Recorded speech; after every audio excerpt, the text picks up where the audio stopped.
We're really pleased to offer this masterclass series, providing you with free access to highly acclaimed experts such as Professor Abernethy.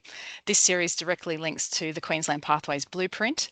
The Blueprint provides an overarching framework for a coordinated and connected approach to developing talent and participation pathways, so Queenslanders have the opportunity to reach their potential in their chosen activity, whether this is athletes, coaches, officials or volunteers.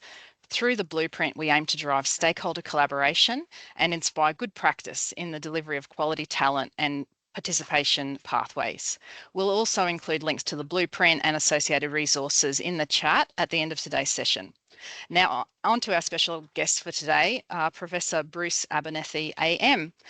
Professor Abernethy is Executive Director of the Office of the 2032 Games Engagement at the University of Queensland, where he's responsible for overseeing UQ's wide-ranging engagement with and contribution to the 2032 Brisbane Olympics and Paralympics. He's an International Fellow of the American Academy of Kinesiology and Physical Education, a Fellow of Sports Medicine Australia, a Fellow of Exercise and Sports Science Australia, and a Fellow of the Queensland Academy of Arts and Sciences.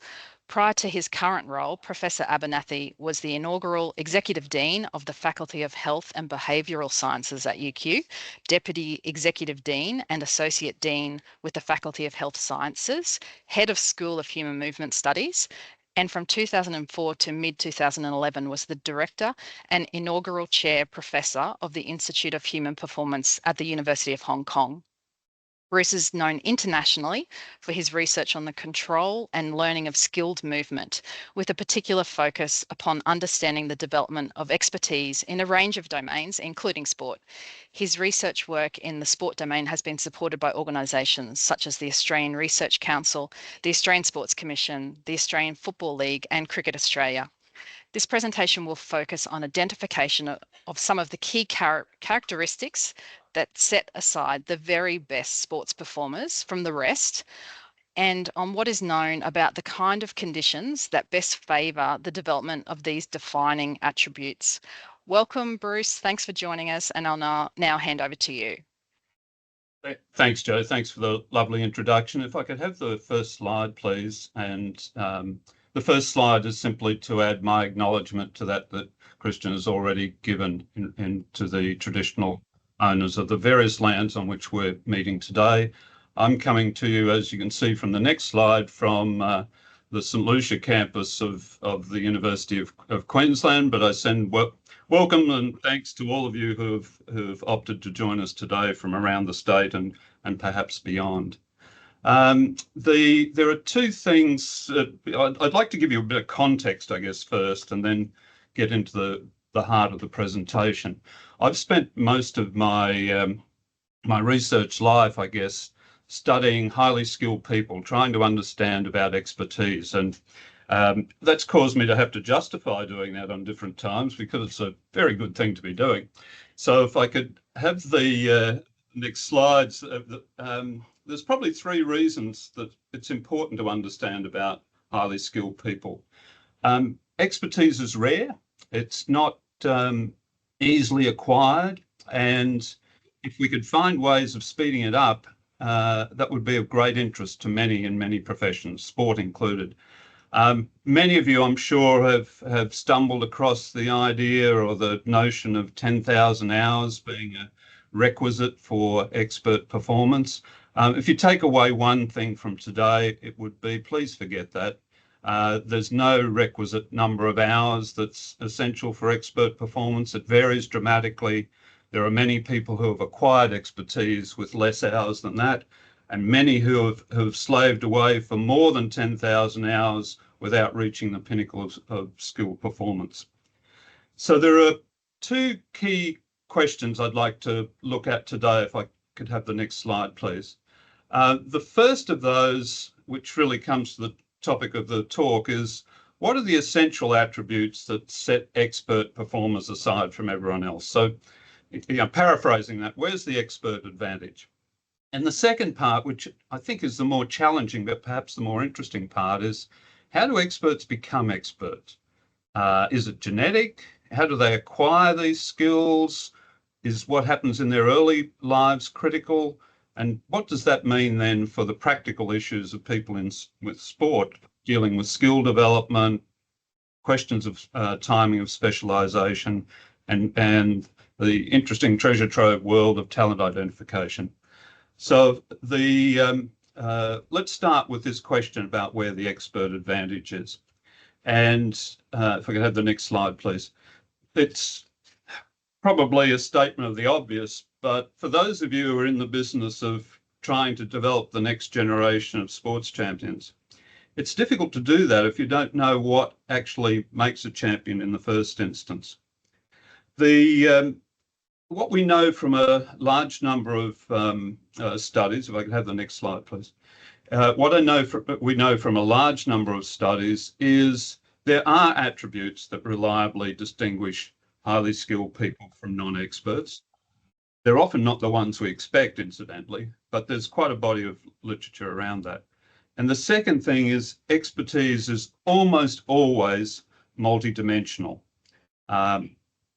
So if we were to, and I'm summarising about 50 years of expertise work or beyond on sport here, but probably 4 things that regularly come out in separating the really highly skilled from everyone else.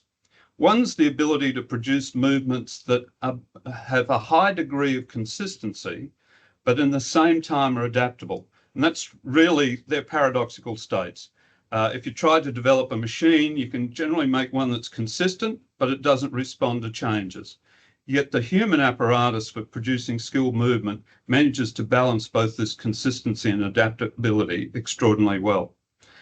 Experts generally appear to be less effortful. They make it look easy, as we've heard.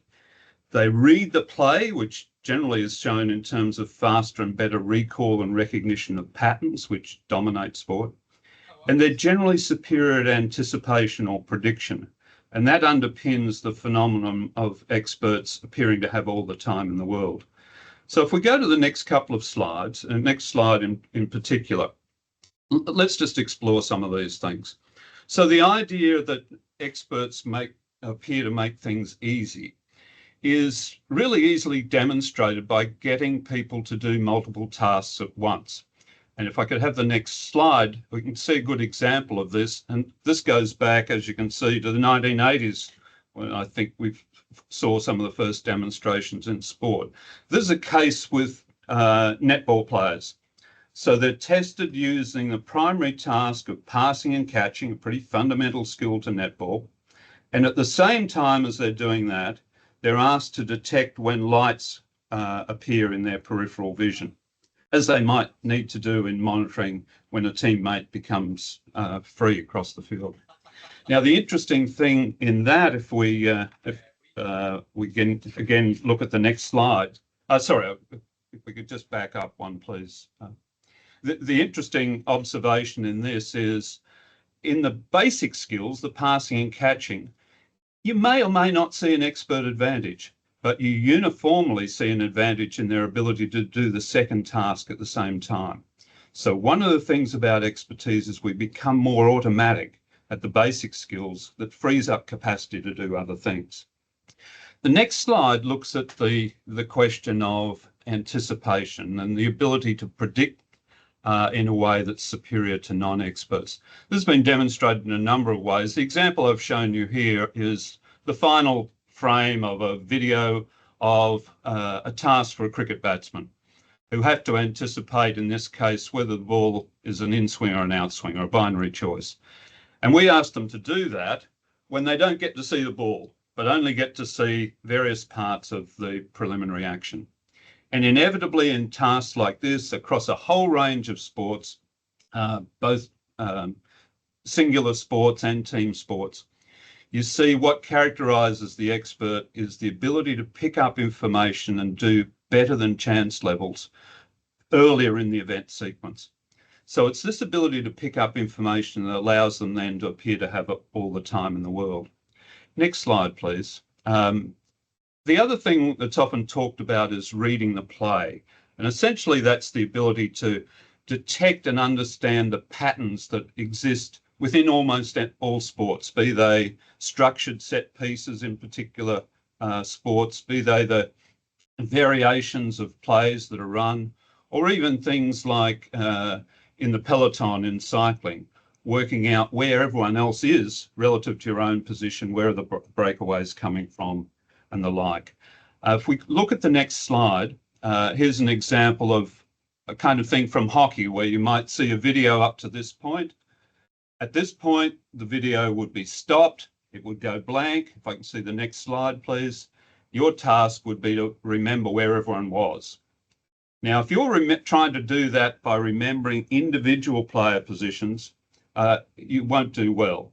If, however, you're recalling the patterns and have to do that under time pressure, those who appreciate the patterns will perform better.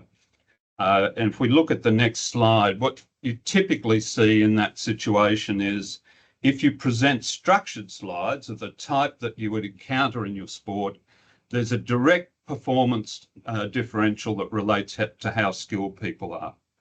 If you show them the same players, but in completely random positions that they would never be in a hockey match, then that advantage disappears.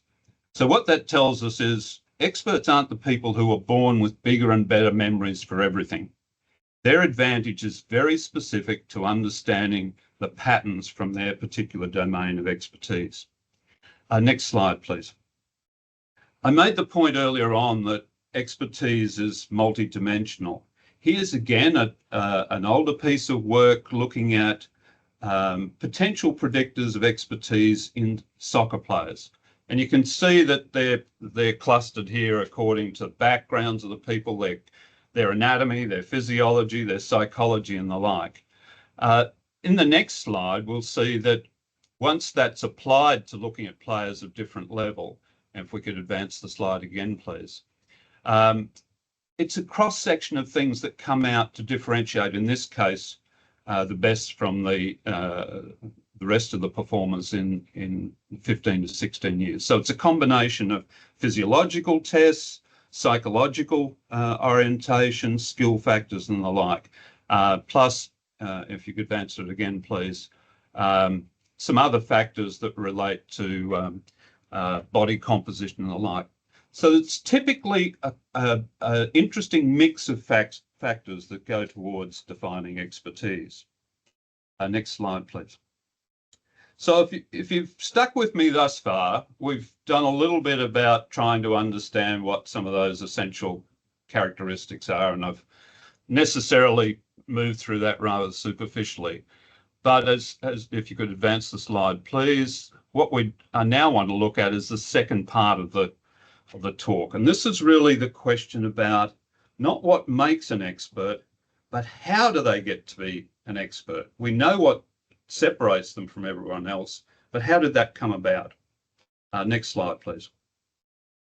And you could advance this as well, please, all the way through. This is the preview for those of you who want to know the answers before we go through the reasoning. A couple of things that are really clear. The factors that separate an adult, a senior level expert, from everyone else are not the same factors that typically determine success as a junior. And this is a really important point and comes to the question of being able to predict talent when the things that define expertise change with maturation. The other thing that I'll highlight from here on is what happens in the formative years is really important. The amount, the type of practice is a critical factor. Early experiences have a remarkably enduring effect. And if we look at even at the highest levels, the developmental histories, how they got there between experts and non-experts tend to differ systematically. And that gives us a little hint about how we might go about not only understanding highly skilled performance, but how we might go about augmenting it. So could I have the next slide, please? And again, you could advance it all the way through. My first question is really, which I've answered in that preview, is, are the things that differentiate experts from everyone else the same at each age level? And the answer is categorically no. Those things that tend to determine expert performance in junior years are very much biased towards indicators influenced by maturation. The same is not true once maturation is out of the picture and you're dealing with senior athletes. So I mentioned earlier that one of the things that separates out highly skilled people from others is the ability to predict or anticipate. So if I have the next slide, this relates to that cricket example I showed you previously. There's a bit of complexity in this, but let me try and unpack it. If you look on the y-axis, all we're measuring is how accurate a prediction a person can make from the information they're seeing on a video. The critical thing here, and I'm sorry my red lines moved a bit, this is a two-choice task. Let's say that the task is it swinging in or is it swinging away? Or it could be, is it short or is it full? If you were guessing, you would get roughly 50% correct. Anything above the 50% line indicates you're actually picking up information that helps. Below indicates you're guessing or in fact being deceived. And as we go along the x-axis, as you move from left to right, you move from cut-offs, occlusions that are very early in the bowler's action through to the right-hand side where there's no occlusion whatsoever and you get to see all the flight of the ball and you can be pretty much certain you're getting the question right.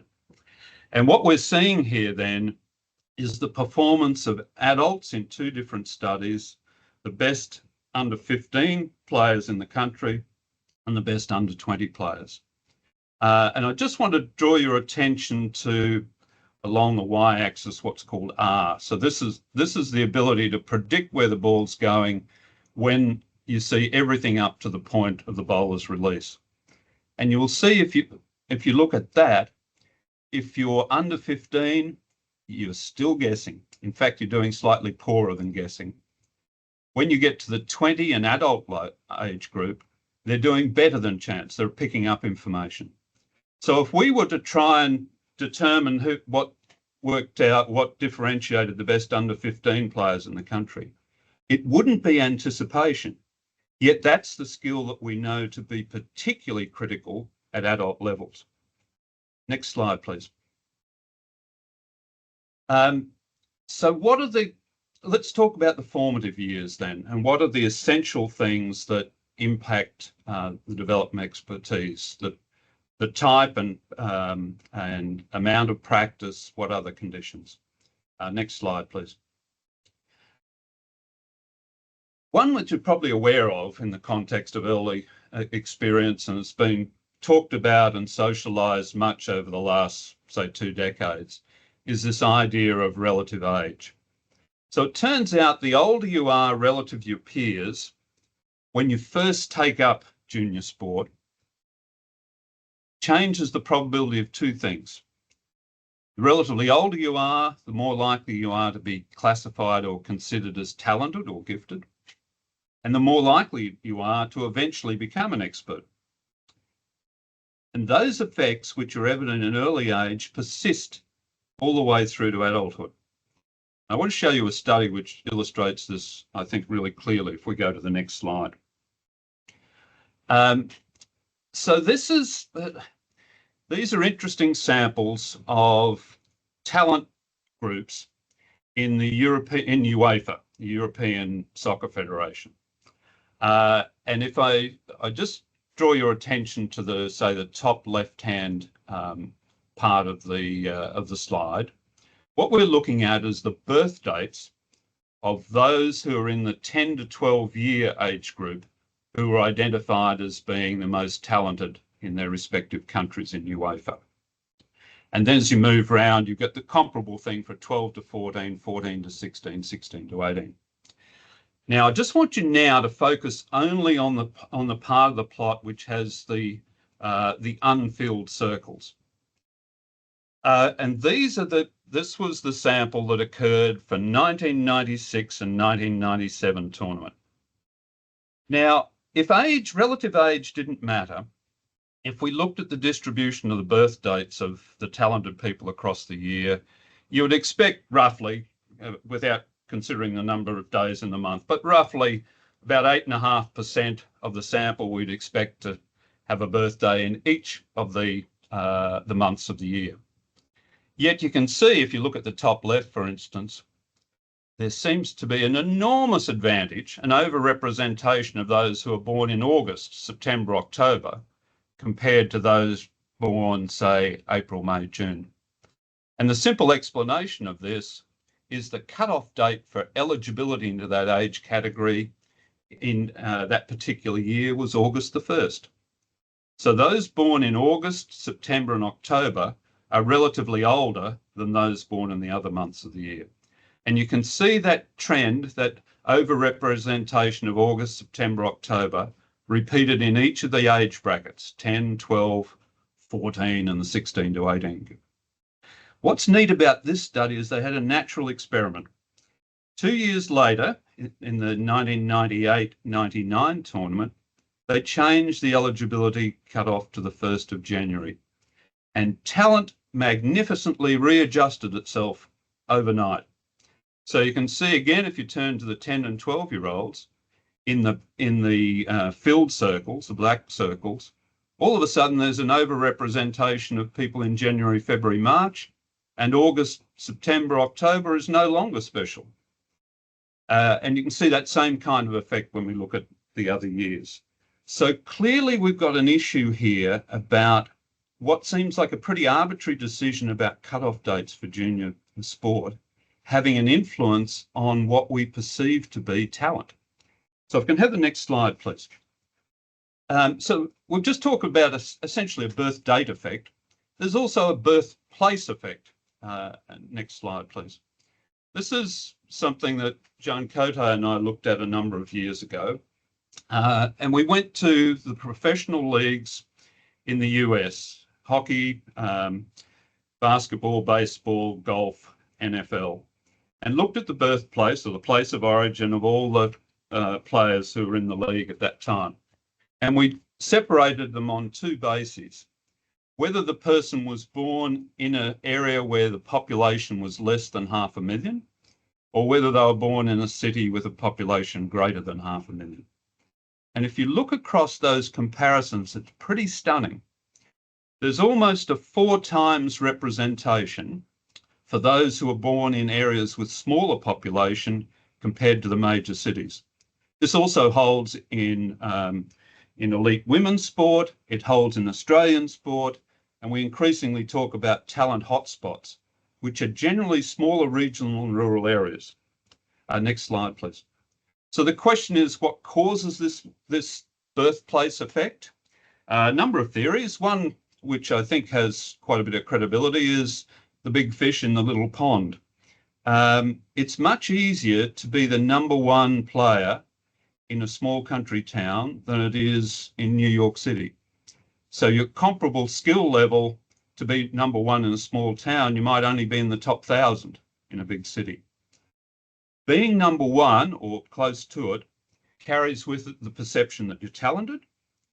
That is beneficial in terms of the coaching resources and support that goes in your direction, but it's also particularly important in self-efficacy. Your belief in being talented then results in you investing the time and effort and practice to ultimately become successful.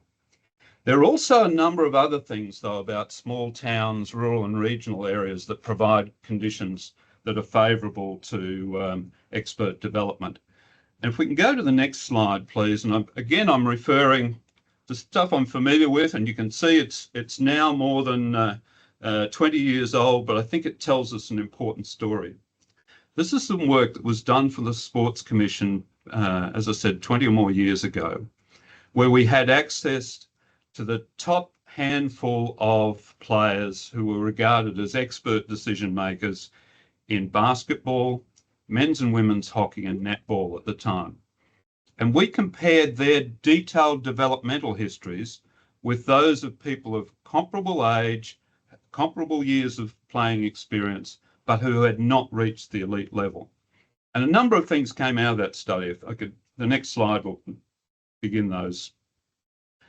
The first thing, which is relevant for today, is their decision to specialise occurred relatively late compared to the specialisation you see in many other domains: music, chess, some other elements of sport. Typically, they were 14 or more before they decided this is the sport I'm going to invest all my energies in. Equally, what was characteristic is they'd all had a really broad base of involvement in other sports before they made that decision to specialise. Next slide, please. The amount of practice they did between when they chose to specialise and when they first were selected for a national open age team was on average about 4,000 hours, a lot less than the 10,000 hours we've been typically hearing in other domains. But the most important thing is the number of hours those people needed to reach national selection was inversely related to how many sports they'd played prior to specialisation. So the broader the base of other activities first, the shorter the path to national selection when they decided to specialise. That tells us that what's going on with those other sports is actually positively transferring to the new thing. The other characteristics that were interesting, a predominant presence of role models early on in their age. In many cases, it could have been an older sibling or a parent who was a significant investment in that sport or a related sport. Another thing that stood out about that group and what put them aside from everyone else is the amount of early unstructured play and practice they did. Now, one way of thinking about this is this isn't playing formal competition. This is almost the adult-free activities that went on were predictive of where they'd go. And the final point, which I think is a really important point when we come to things like the advantage of in rural settings, is they all had early exposure to playing with and against adults. One of the reasons that's particularly important is you cannot dominate on the basis of physical maturity, as the relative age effect suggests, but you have to develop the, quote, smarts that are needed to perform at the high level. Next slide, please. Now, I've referred to a lot of studies in the past. Let me refer to something which was much more contemporary. And this is a series of reviews that have been done on this particular topic.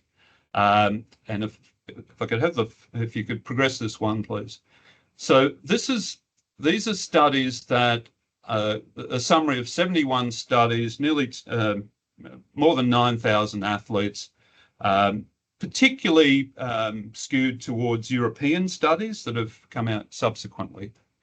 But let me deal with this in two parts. The second and third dot points I'd like to draw your attention to first.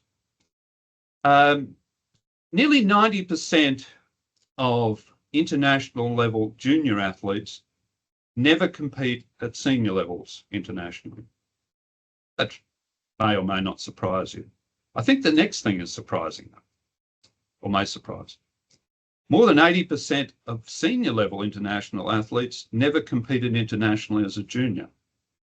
So it suggests that the junior pathways and the cohort of elite junior athletes are almost a separate species altogether from those who are successful at the senior level. The separation between those two obviously diminishes as you start to look at junior athletes in the much older categories, under 20s and like. The last two dot points I think are also significant. Those who perform well as junior athletes specialised early, were picked into talent performance and promotion pathways earlier than their contemporaries. The reverse is true for high-performing adult senior athletes. Consistent with that earlier study, they generally have a greater early sports breadth and they specialise later. So these aren't one-off findings. These are consistently popping up around the world in different studies from different groups.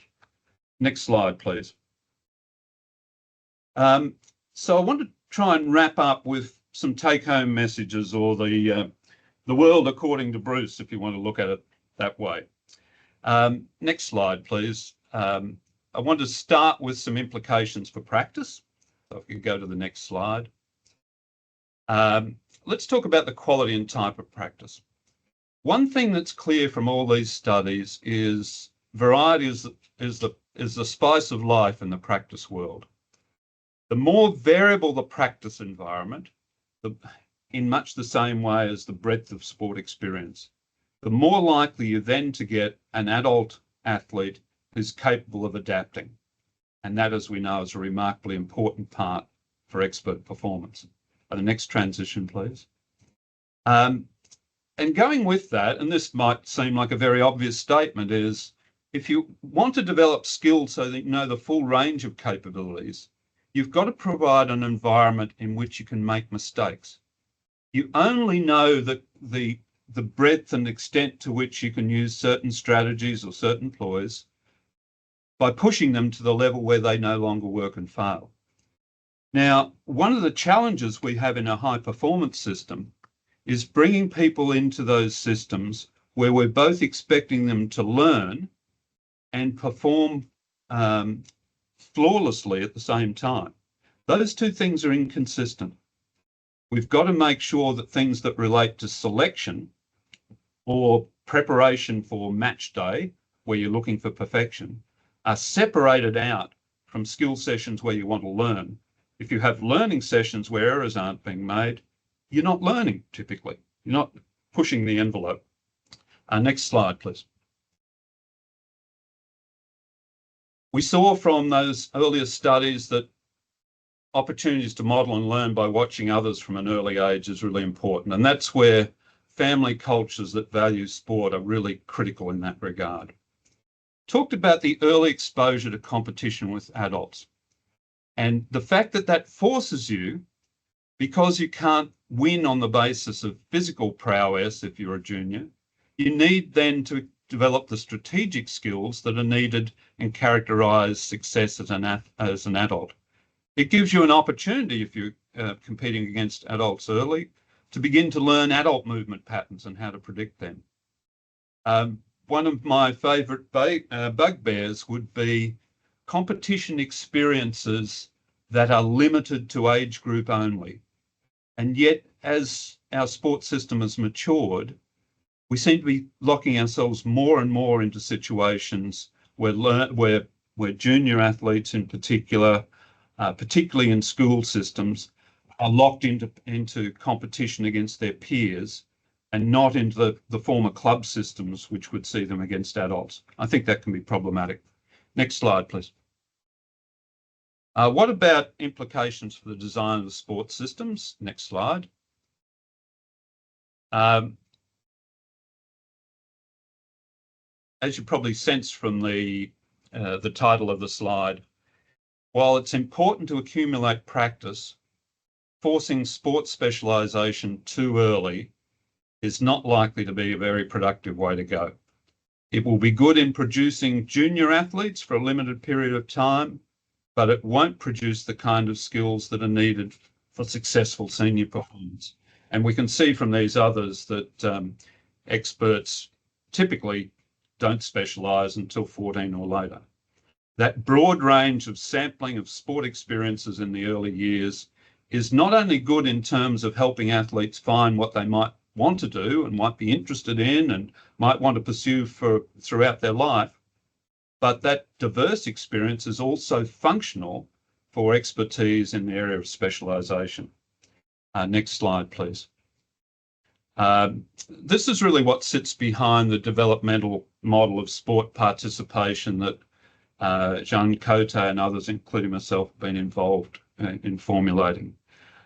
So while early specialisation down the right-hand side there might take you into early success, it also has downsides in terms of impact on long-term on stress, enjoyment and the like. We very much favour an approach that has a very broad base of sampling. That gives you the opportunity then, probably by age 15 or more, to make a conscious decision to specialise and pursue high performance, but equally it provides you a base of recreational skills that will serve you well throughout your life. As we come to the next slide, that's my connection back to the pathways blueprint. And if I can have the next slide as well, Many of the things that you will find in that document, and I encourage you to read it thoroughly, relate to these issues of pathways, inclusion, and the benefits of a broad sampling experience to start off with. Next slide, please, which are my final set, which are just some implications about talent identification. There's not a lot of evidence to support a talent view of exceptional performance. Internationally, the prediction performance of talent ID programs is generally pretty poor.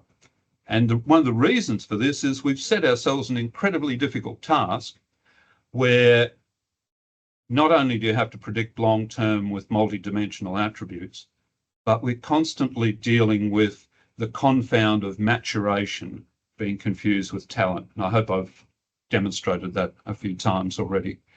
What that says to me is supporting whatever systems we have, having multiple pathways to high performance is really critical. And decisions should not be made too early about who's in and who's out. Next slide, please. I think I can just highlight this again, that one of the reasons that it's difficult is not only do the attributes that distinguish experts from everyone else vary over age, but we don't have much of the longitudinal data to say, even on those attributes, how early can we predict those with accuracy and how much might they be changed by training regimes and the like. Next slide, please, which is my last slide. So the whole implication here, I think we have to be careful about early talent identification because it may encourage early specialisation. Now, that doesn't need to be the case, but often they run hand in glove. And we've seen, as I hope I've demonstrated to you, that a broad exposure to a range of different sports is a consistent characteristic of successful senior athletes. And the final one, which is the rural bit. I've pointed out, as many others have, about how valuable or what an advantage it seems to be to grow up in areas which have a smaller population base. And it's tempting then in a talent identification way to think of those rural areas as being places we should stampede for talent searching. And that may well be fruitful in the short term. But I think the real learning we've got to take from that is, what is it about those systems that supports the development of successful athletes? And how do we reproduce those characteristics elsewhere? So the characteristics of playing multiple sports, early exposure against adults, with adults, the maintenance of high levels of self-confidence and self-efficacy, the ability to practice without adult interference and for large periods of time without safety concerns. How do we reproduce those across the state and not simply in our rural and regional areas?